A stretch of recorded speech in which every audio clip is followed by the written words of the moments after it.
The next morning, I got a beating because she called me from the back of the house. Living in New York, the apartments are known for long hallways.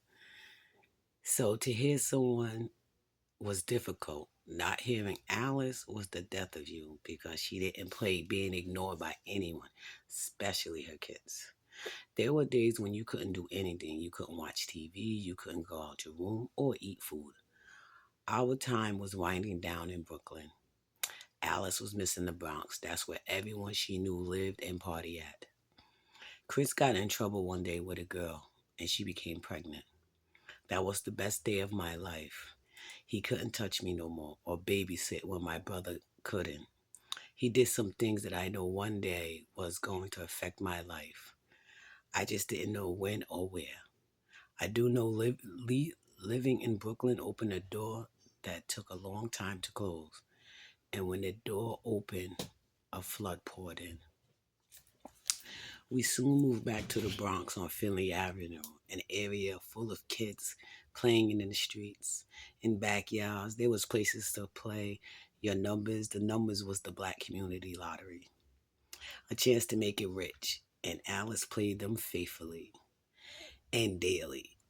It was a bar-like place with video games and people drinking and smoking cigarettes. We went to the same place for a long time. We lived over there. We went to PS 99 for school.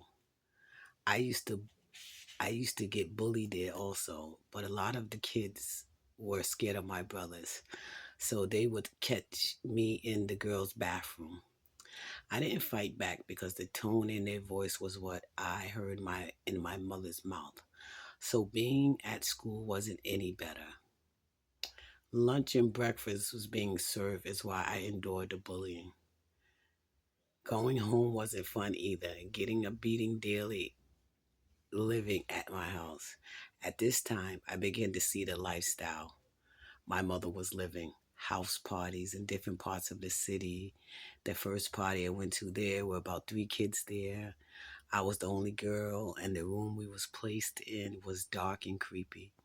I was scared, so I tried to go to sleep. The thing about it was, we always got to the party before the crowd. So I never understood how people knew we was in the back room. But one man knew. I didn't see his face. I knew he was black, tall, and stunk of liquor and cigarettes. He sat on the bed and asked me my name and how old I was. I told him, not thinking anything of it.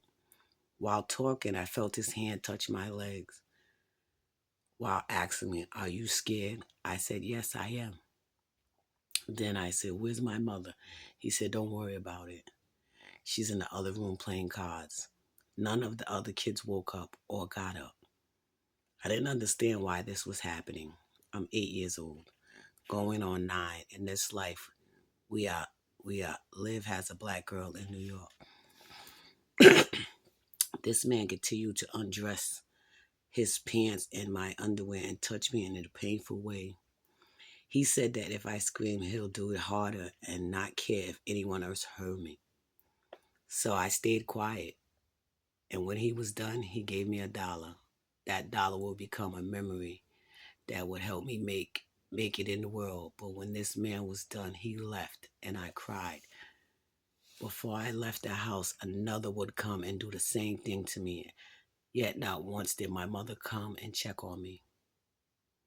With men walking around the house, but I heard in that era it was normal to believe their children were okay at someone else's house. Not me.